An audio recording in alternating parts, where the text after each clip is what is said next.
At Starbound, we tell stories the human way, not with artificial voices or AI slop. In the end, what's HFY without humanity? Subscribe to keep it this way. My name's Aram. Let's begin. The plasma rifle sang a single bell-like note, a hum that lasted exactly 0.8 seconds before the target downrange simply ceased to exist. No sound of impact, no debris, just absence where matter used to be. Commander Vash brought the weapon down, its stock settling against his hip without a sound. His arm moved in a single unbroken arc from aiming to ready position. His gunmetal sheened feathers caught the harsh fluorescence of the orbital station's firing range as he turned. His dark, pupilless eyes tracked from one end of the human and Varkan line to the other, lingering on each soldier for a fraction of a second before moving on. "Observe," he said, his melodious voice carrying a fine, cruel edge of superiority. "No wasted energy, no unnecessary vibration. The weapon becomes an extension of the warrior's will. Nothing more." He paused, his gaze settling on the massive coil gun rifle resting on the adjacent bench. "Your weapons have recoil?" The word dripped with the kind of disdain one might show for mold discovered in one's quarters. "How remarkably unrefined. Your own weapon fights against you with every discharge. It's archaic."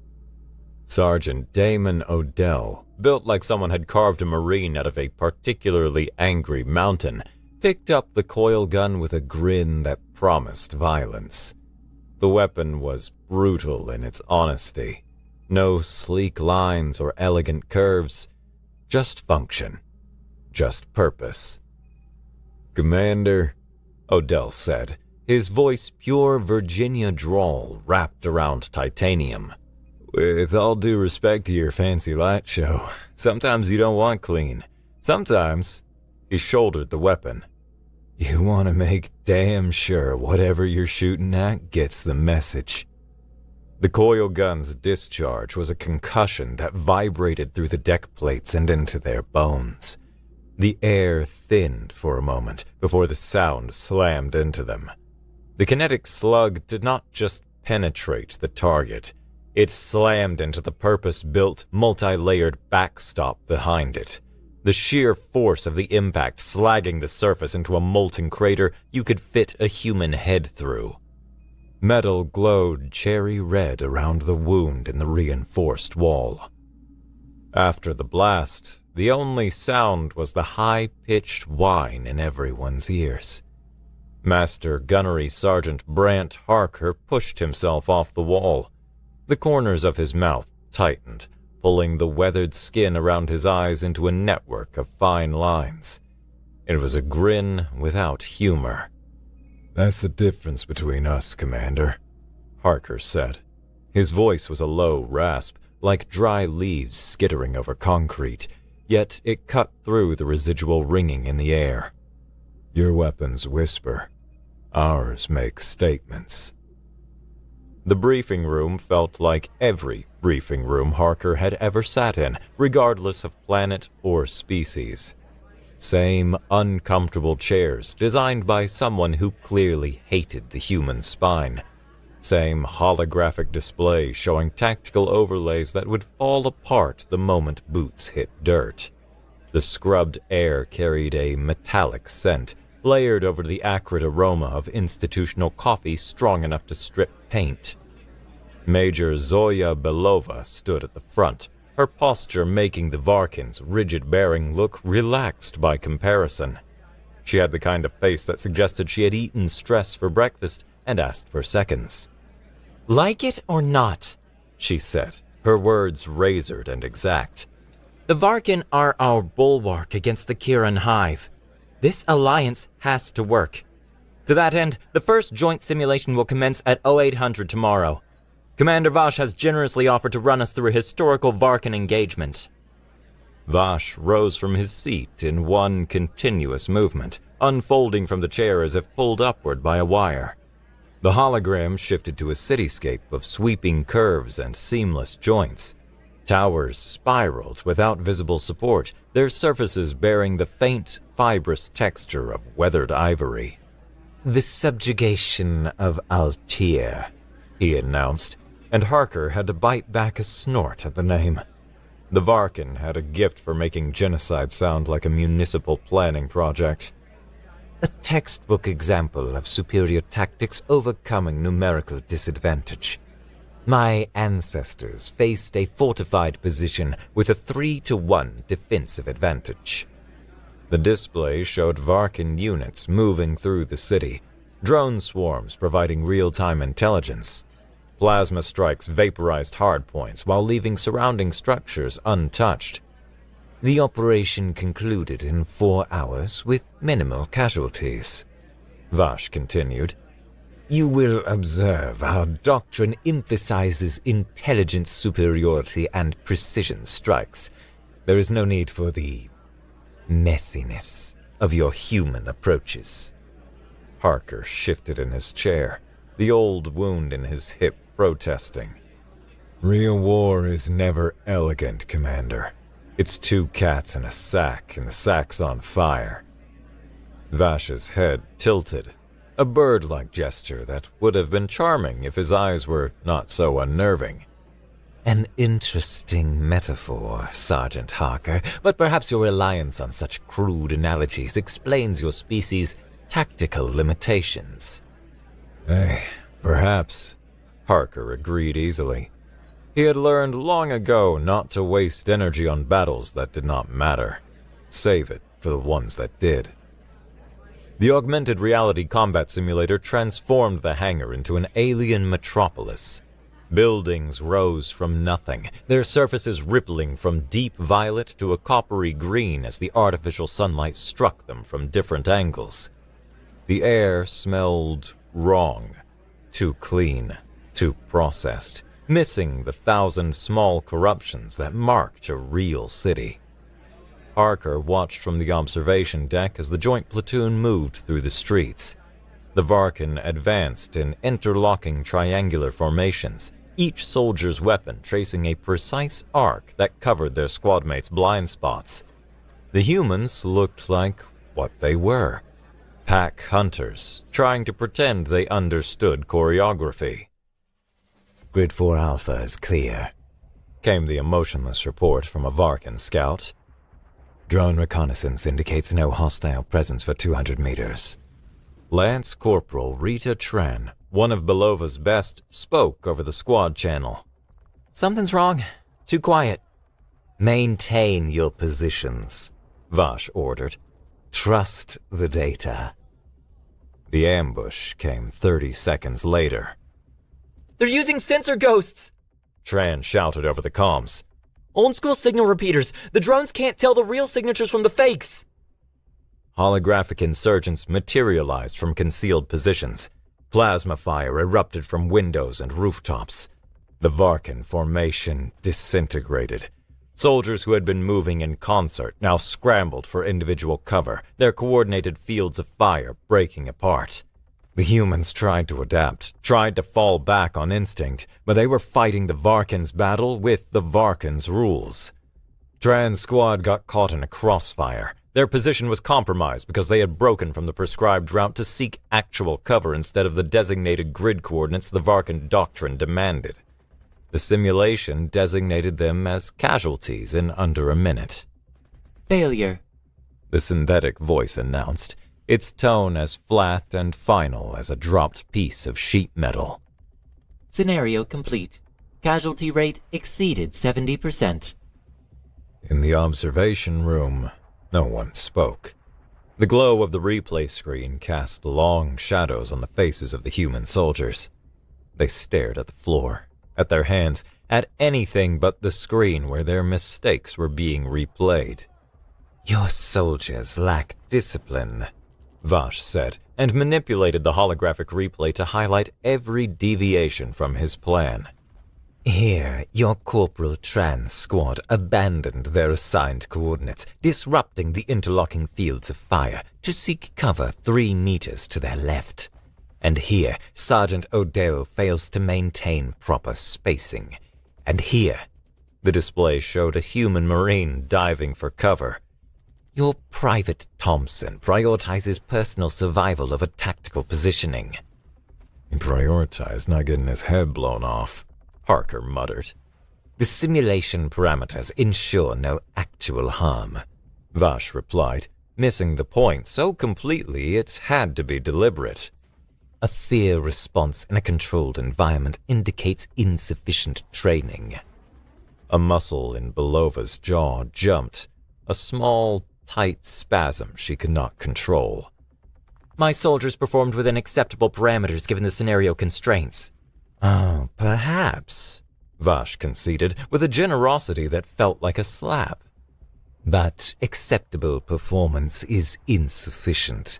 We must achieve optimal results. The data scrolled past. Reaction times, accuracy ratings, coherence. By every metric the Varkin measured, the humans had failed. The numbers did not lie. But numbers also never told the whole story. The mess hall divided itself along species lines without anyone having to say a word. Humans received trays of textured protein that mimicked meat. The Varkins squeezed bulbs of gray, nutrient-rich gel onto their plates. There was enough space between the groups to park a small shuttle. Parker sat alone at a corner table, working through something the kitchen claimed was meatloaf, but tasted like resignation. He watched the young soldiers on both sides, saw the pressure building in a badly maintained pipe. A young Varkin officer addressed Odell's table. I understand now why your species required our protection in the Alliance. Without proper doctrine, you're merely... what's your term? Brutes? Sergeant Odell stood up slowly. When a man that size stood, it meant violence was being carefully considered. Say that again, Odell suggested. I might have misheard you through all that superiority. The Varkin rose in a smooth, continuous motion, a contrast to Odell, who shifted his weight and planted his feet like he was taking root. I merely observe that chaos is not a combat doctrine, though I suppose for a species that celebrates weapons that fight against their users. Enough. Harker spoke, his voice low, but every head in the vicinity turned toward him. He pushed his tray aside and walked over, his slight limp more pronounced after hours of standing. You want to compare scars? He asked the Varkin officer. Take it somewhere else. This is about your bruised ego, nothing more. He turned to look at Vash and Belova, who had been watching from their own table. You want to see how humans really fight, Commander? Load one of my scenarios. I've got just the thing. Vash's head tilted again.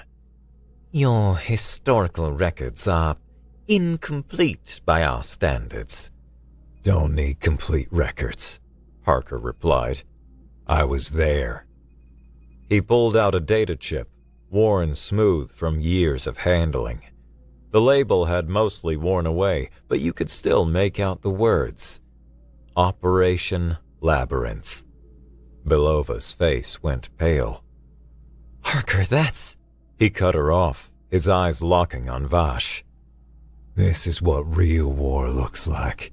It is fought blind, with bad information and ugly choices. Vash accepted the chip between 2 slender fingers, holding it as if it were a live detonator. Belova grabbed Harker's arm. Bryant, you know what's on that chip, she hissed, her voice low and urgent. You'll break them. They're soldiers, Harker said, his voice just as quiet. They break or they get stronger. Better they do it here than out there. Vash looked from the chip to the 2 humans. A peacekeeping action." Harker's laugh had no humor in it. "Sure, that's what they called it. Load it up, Commander. Let's see how your perfect doctrine handles imperfect war." The armory felt different this time. The humans were not joking, not bantering. They checked their equipment without a word. The only sounds were the clicks of magazines setting, the slides of bolts, and the hiss of pressure seals. Harker watched them gear up. Heavy armor plates, chemical propellant rifles, combat shotguns, enough ammunition to fight a small war. Because that is what Operation Labyrinth had been. Small, brutal, the kind of fight that did not make it into recruitment videos. The Varkin looked confused by the preparations. Their loadouts remained the same. Light armor that relied on shields, plasma rifles designed for range and accuracy. "You might want to reconsider," Harker told Vash. "This won't be like Altair." "Our equipment is optimal for all combat scenarios," Vash replied. "Yeah? Your equipment ever been tested against a 12-year-old with a fertilizer bomb and nothing left to lose?" Vash's pupilless eyes somehow managed to convey confusion. "Such tactics are the hallmark of desperate, dishonorable species, statistically insignificant in civilized conflict." "In your wars, maybe." Harker checked his own rifle, an ancient thing that had no business still functioning but did anyway, like its owner. "Stay close to the humans, Commander.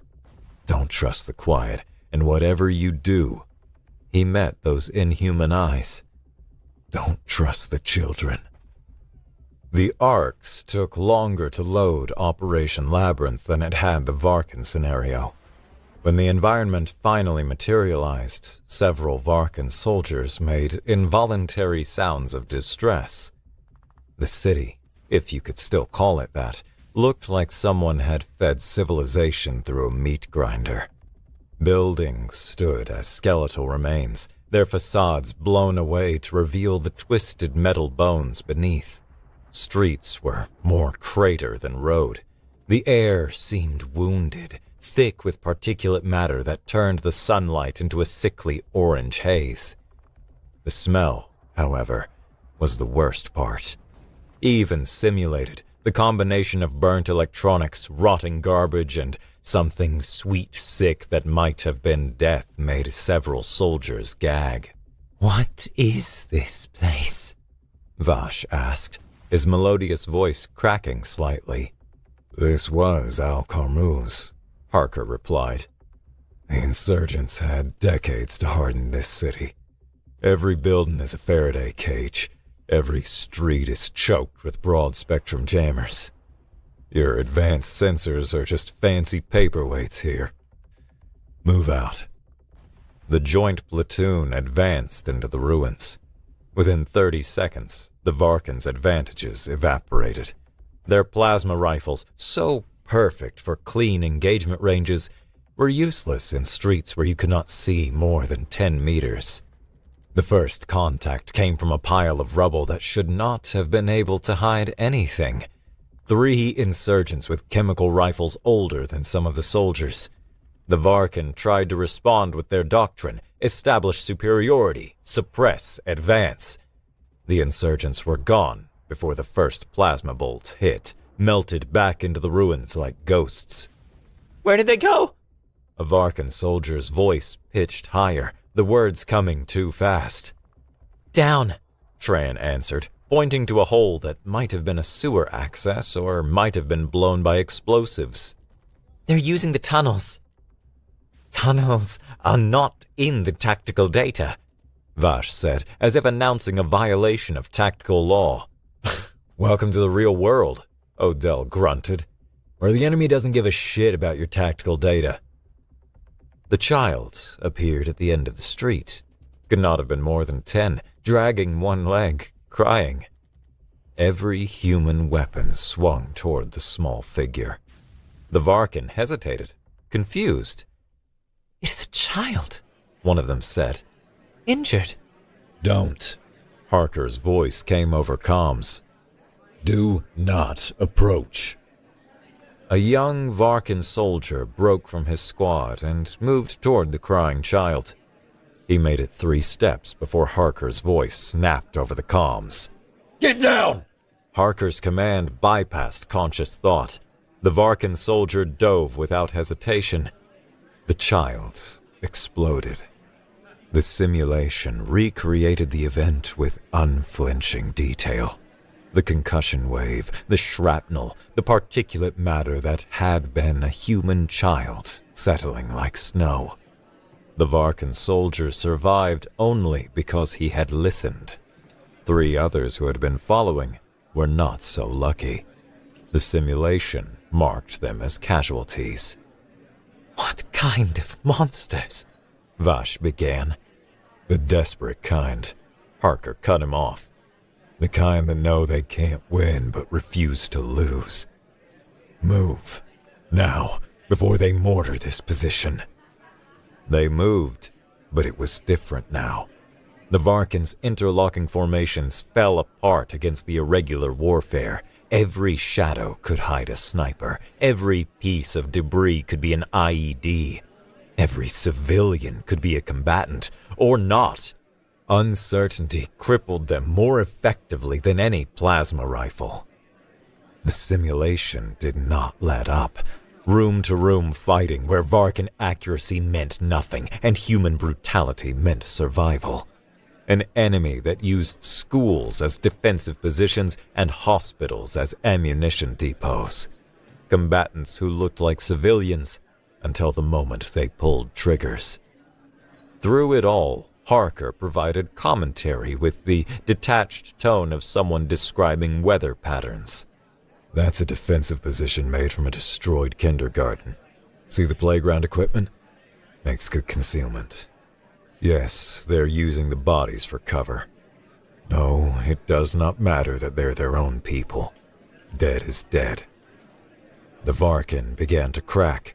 Their movements lost their fluid quality, becoming jerky and uncertain. One soldier froze.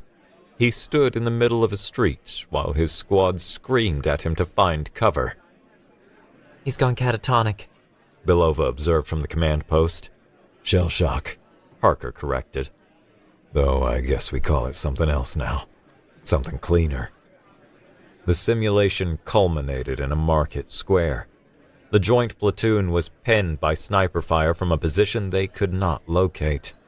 Vash's tactical algorithms could not account for an enemy willing to shoot through their own people to hit targets. "Pinpoint the source," Vash ordered. "Precision volley." A few plasma shots lanced out, striking uselessly against the facade of a half-collapsed apartment complex.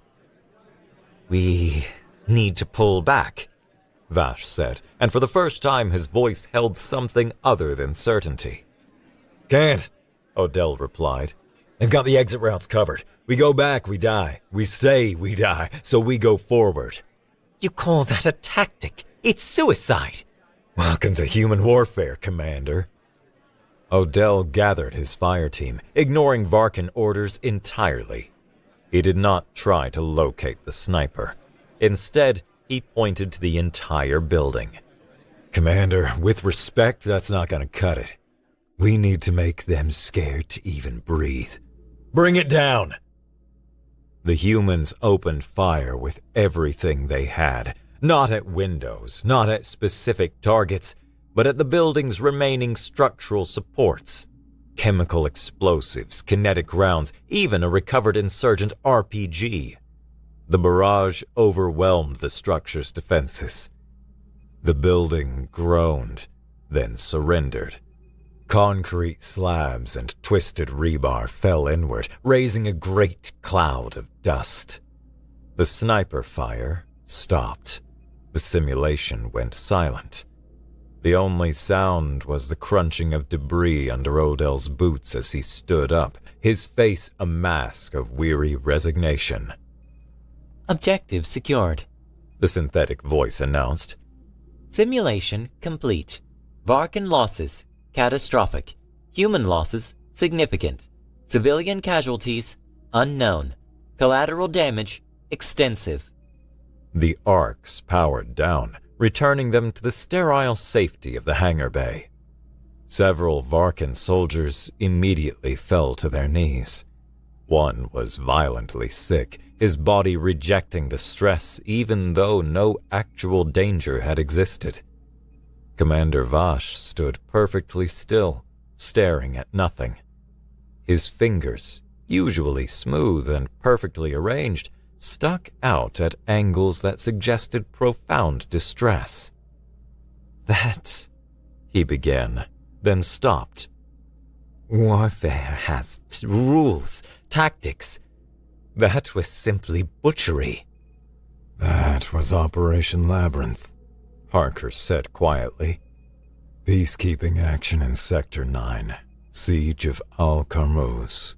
22-17. 3 weeks. My unit went in with 40 soldiers. Came out with 11.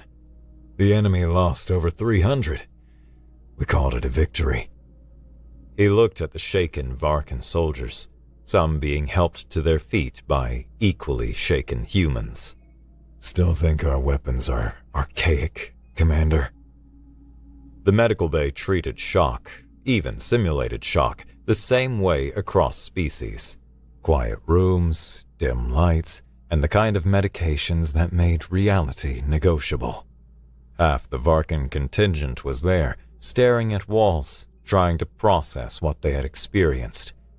Harker found Vash on the observation deck, looking out at the stars. Vash stood still, but his feathers betrayed him, a constant, tiny shiver moving through them that he could not still. "The simulation, it lacked reality," Vash said without turning.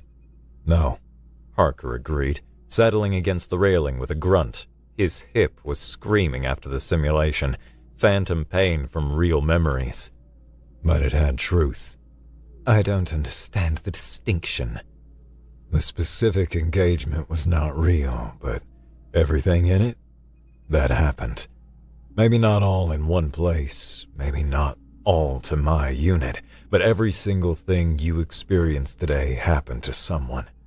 The child bombs, the human shields, the tunnels full of filth and corpses that we crawled through for hours. All of it. Vash finally turned. His posture, usually a testament to rigid discipline, had a subtle slump at the shoulders, as if an unseen weight now rested there. "How?" he asked. "How did you fight in conditions like that and not break?" Harker pulled out a flask from his jacket, ancient steel worn smooth by decades of handling. He took a sip, offered it to Vash, who examined it like an artifact from an alien civilization, which, Harker supposed, it was. "We did break," he said. "Every single one of us. The trick is to function while broken, to take all that fear and rage and turn it into something useful, even if that something is just surviving another day." Vash took a tentative sip from the flask. A series of rapid clicks came from his throat, his species equivalent of a cough. "This is poison." "Bourbon. But yeah, close enough." Harker took the flask back. "You want to know the real difference between us? It's not the weapons or the tactics. It's that we have been breaking and rebuilding ourselves for our entire history. We have had practice being broken." "That is deeply disturbing." "Yeah? Well, it is also why we're still here. Every species you've conquered, every subjugation you've achieved, they fought by the rules. Even if those rules were different from yours, they were still rules.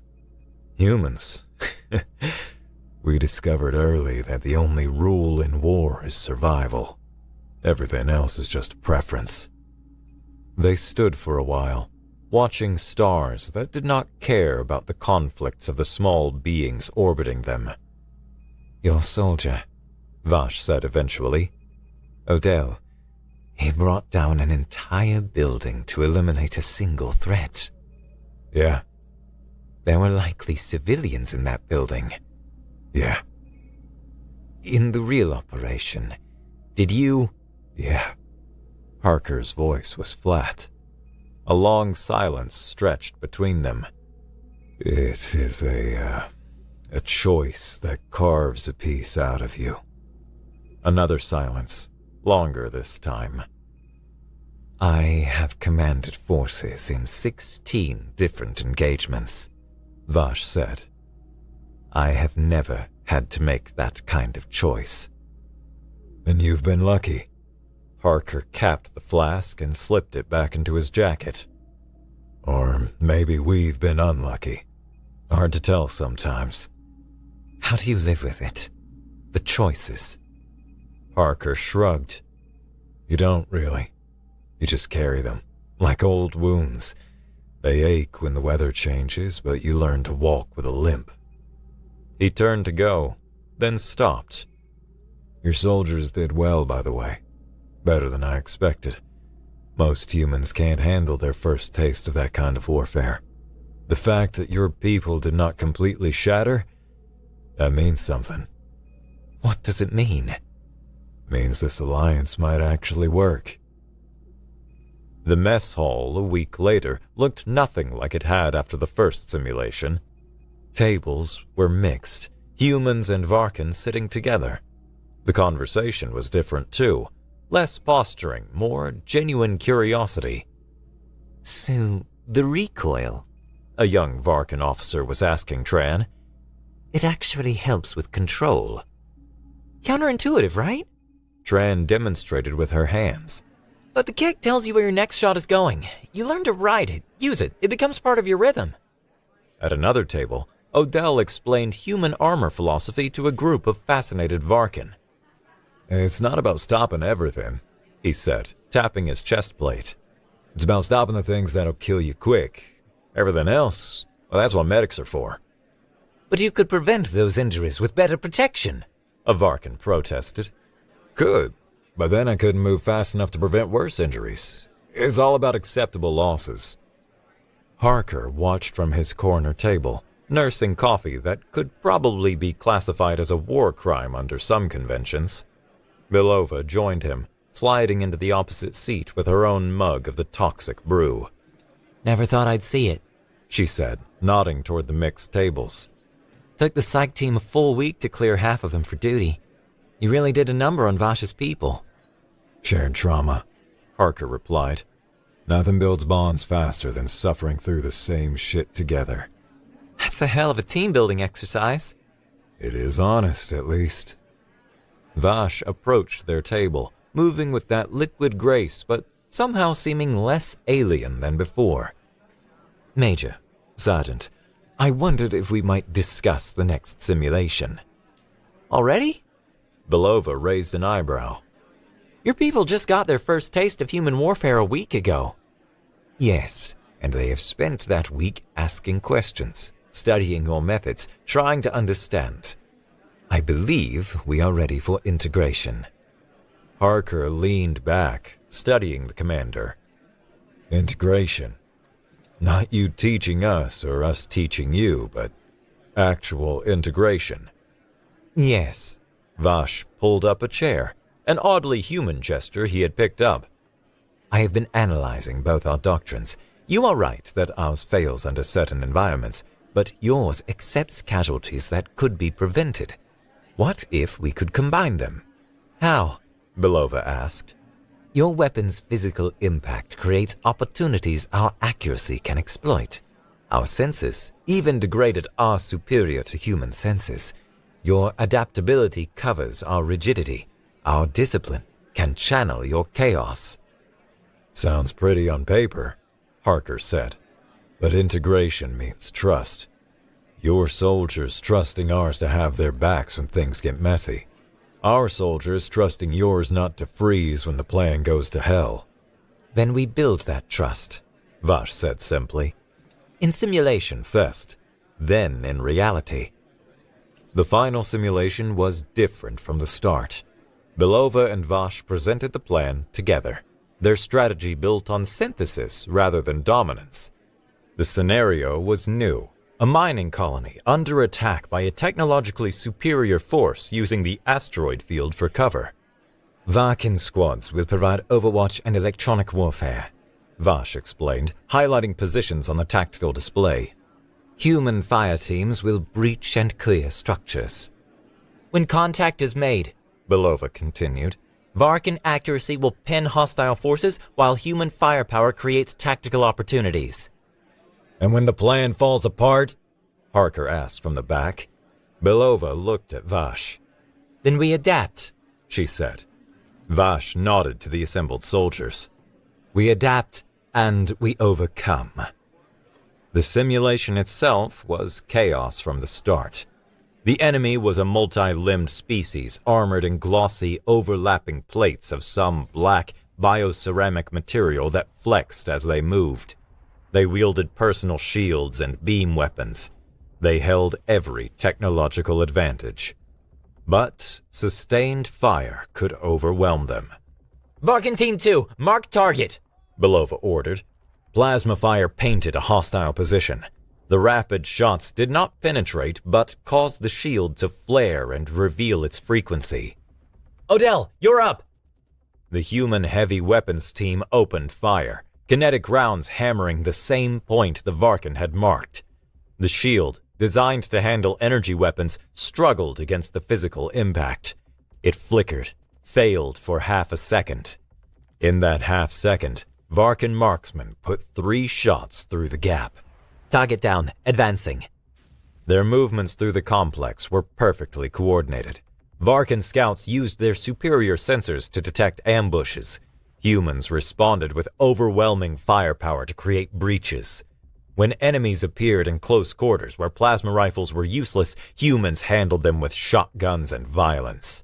When long corridors needed to be held, Varkin accuracy made them killing fields. There were casualties. There were mistakes. A human squad got penned down after advancing too aggressively. A Varkin team froze when their predicted enemy behavior model failed. But each time, the other species covered, adapted, survived. The final assault on the enemy command post was everything military doctrine said not to do. It was too fast, too aggressive, too reliant on momentum over planning. It was also successful. Simulation complete, the synthetic voice announced. Combined forces, 31% casualties. Enemy forces, eliminated. Objective, secured. The hangar erupted into something that transcended species. The primal celebration of warriors who had faced death, even simulated death, and emerged victorious. The station's bar was technically off-limits during training exercises, but nobody seemed interested in enforcing that particular regulation tonight. Humans and Varkin mingled freely. Harker sat at the bar itself, watching the crowd. Vash approached, his footsteps making no sound on the metal deck. May I? Free station, Harker replied. They watched a young human soldier try to explain a drinking game to several Varkin officers who tilted their heads in unison. I owe you an apology, Vash said eventually. For what? I called your methods archaic, unrefined. I was mistaken.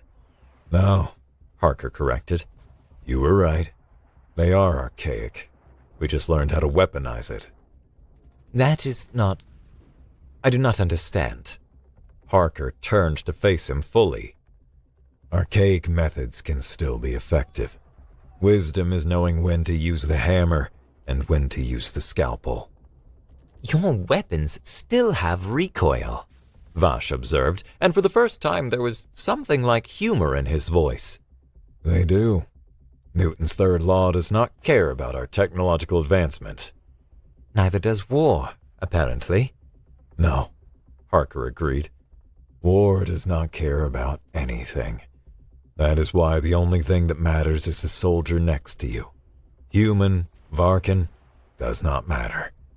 They are the only real thing in all the artificial hell we create.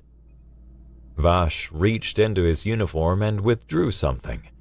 A Varkin ceremonial blade, its surface covered in etchings that looked like frozen mathematics. "This belonged to my nest father," he said, offering it to Harker. "It has seen 16 victories. I would like you to have it." Harker studied the blade, understanding the weight of the gesture. He reached into his own jacket and pulled out his flask, battered, ancient, held together by wire. "Carried this through 9 deployments, he said, handing it to Vash. "Figure a soldier needs a drink for the dark."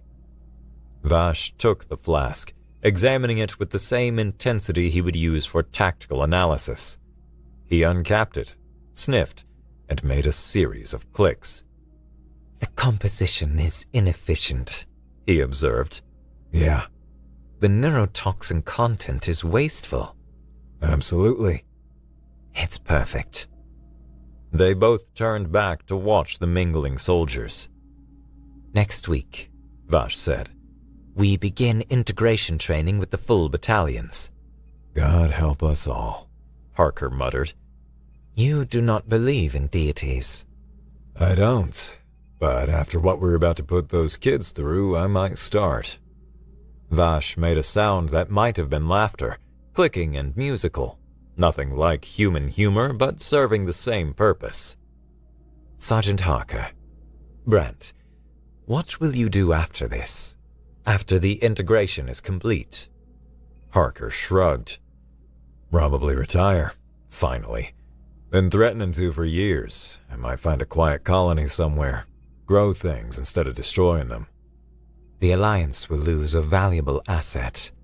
"The Alliance will gain something more valuable. Soldiers who understand each other, who have bled together, even if it's just simulated blood. That is worth more than one old sergeant who's running on bourbon and stubbornness." "Perhaps. But perhaps the Alliance needs its institutional memory. Someone to remind us why we fight the way we fight." "You volunteering for that job?" "I am volunteering to learn it. From you, if you're willing." Harker looked at the alien commander, at this being from another world who had walked through simulated hell and come out the other side asking the right questions. The hard questions. "You know what?" he said, raising his glass of whatever the bartender had claimed was whiskey. "Why not? Someone needs to keep you from getting too comfortable with clean wars." Vash raised his own glass, some Varkin liquor that glowed faintly blue. "To uncomfortable truths." "To the soldiers who face them." They drank, 2 veterans from different worlds. They understood that war might be hell, but it was the people you went through hell with who made survival worth it. 3 months later, when the first joint human-Varkin unit saw actual combat against raiders in the Proxima sector, their effectiveness shocked military observers from both species. The official report detailed their unconventional tactics and remarkably low casualty rate. It did not capture the moment a Varkin soldier, pinned down, called for help, and a human marine answered, laying down covering fire with a weapon that slammed back against his shoulder with a concussive roar. It did not capture the human scout who trusted Varkin sensors over his own eyes, moving through smoke on faith and technology. It did not capture the moment after the battle, when soldiers from 2 different evolutionary paths sat together in exhausted silence, understanding each other in the way only those who had faced death together could. In his new office as Supreme Commander of Alliance Joint Forces, Vash kept a battered steel flask on his desk. He would uncap it sometimes, smelling the sharp aroma of the human poison, and remember that perfection rarely equaled effectiveness. And on a quiet colony world, a retired master